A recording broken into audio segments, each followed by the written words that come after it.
హరీష్ రావు గారు మళ్ళీ ఈరోజు మీరు మాట్లాడుకుంటా ఈరోజు కేటీఆర్ గారికి సిట్ నోటీసులు ఇస్తే రాష్ట్ర ప్రభుత్వం గురించి రాష్ట్ర ప్రభుత్వం ఇచ్చిన హామీల గురించి మళ్ళీ ఈ రాష్ట్ర ప్రభుత్వం ఏదైతే ఇటువంటి నిర్ణయాలు తీసుకుంటుందో ఇది కేవలం మీరు ప్రశ్నిస్తున్నందుకే సిట్ నోటీసులు వస్తున్నాయని చెప్పడానికి ట్రై చేశారు. ఇప్పుడే కిషన్ రెడ్డి గారు కూడా ప్రెస్ మీట్ పెట్టారు నైనీ కోల్ బ్లాక్ విషయంలో.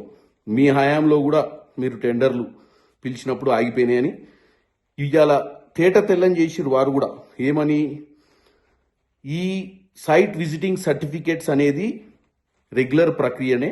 ఈ Naini coal block cap 2 mining విషయంలో కూడా 17 మంది సభ్యులు అప్లికేషన్ పెట్టారు. సర్టిఫికేట్ ఎవరికి ఇవ్వలేదు, ఇంకా ప్రక్రియ కంప్లీట్ కాలేదు, ఇంకా డెడ్ లైన్ కంప్లీట్ కాలేదని. అంటే ఈరోజు మీరు తెలంగాణ ప్రజలకు ఏమైపోయింది, రేవంత్ రెడ్డి గారి బామ్మర్దికి కేటాయిస్తురని, రేవంత్ రెడ్డి బామ్మర్ది ఈ సర్టిఫికెట్లు అనేది కొత్త సిస్టమ్ని తీసుకొచ్చి చాలా మందిని కట్ చేయాలన్న ప్రయత్నం చేస్తున్నారని చెప్పడానికి ప్రయత్నం చేశారు. కానీ ఇలా సెంట్రల్ మినిస్టరే క్లారిటీ ఇచ్చిండు, దేశవ్యాప్తంగా కూడా ఈ సైట్ విజిటింగ్ అనేది చేసిన తర్వాత సర్టిఫికెట్ ఇస్తారు. ఆ సర్టిఫికెట్లో వాళ్ళు డిక్లరేషన్ చేస్తారు ఏమని, మేము సైట్ విజిట్ చేసినాం, మాకు టెండర్లో పార్టిసిపేట్ చేయడానికి ఏ అబ్జెక్షన్ లేదు, మేము అన్ని తెలిసే చేస్తున్నామని చెప్పే ప్రక్రియ ఉంటుందని.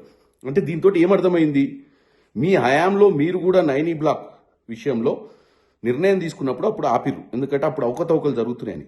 ఇప్పుడు ఇంకేం జరగలేదు, ఇంకా డెడ్ లైనే కంప్లీట్ కాలేదు, ఇంకా సర్టిఫికెట్లు ఎవరికి ఇవ్వలేదు, ఇంకా టెండర్ల ప్రక్రియ కంప్లీటే కానప్పుడు మీరు వచ్చి మీ హయాంలో మీరు ఫోన్ ట్యాపింగ్ చేసి, మీ కుటుంబ సభ్యుల ఫోన్ ట్యాపింగ్, మీ సొంత కేసీఆర్ గారి అల్లుడి ఫోన్ని ట్యాప్ చేసిరన్న విషయం గురించి సిట్టు నడుస్తుంటే మీరు కేవలం తప్పుదో వటీనికి నైనీ బ్లాక్ కథ, ఈ కథ ఆ కథ చెప్తే ఈరోజు సెంట్రల్ మినిస్టర్ క్లారిటీ ఇచ్చిండు కదా, ఇంకేం జరగలేదు, ఇంకా టెండర్లే ఓపెన్ చేయలేదు. అంటే ఇప్పుడు తెలంగాణ ప్రజలు ఒకటి అర్థం చేసుకోవాలి, పొద్దున్న లేస్తే ఈ బామ్మర్దులకు ఒకటే ఒక ప్రక్రియ, మళ్ళీ ప్రజలు వీళ్ళని ఆదరిస్తారన్న నమ్మకం వాళ్ళకి లేదు.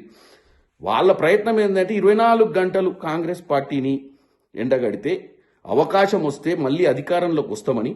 ఎందుకంటే ఎప్పుడు కాంగ్రెస్ పార్టీ అధికారంలోకి వస్తుందని వాళ్ళు అనుకోలే. నీ అంత పోకడా ఏం చేసినా నడుస్తుంది, మాకు తిరిగే లేదు, మాకు అపోజిషన్ లేదనుకున్న వాళ్ళకు సడన్ గా ప్రజలు షాక్ ఇచ్చారు. ఆ షాక్లకు వెళ్ళి కోలుకోకుండా రోజు చెప్పిందే చెప్పి నిన్న చెప్పిరు, ఇవాళ చెప్పిరు, రేపు చెప్తారు. ఎన్ని రోజులు చెప్తారు తెలంగాణ ప్రజలకు?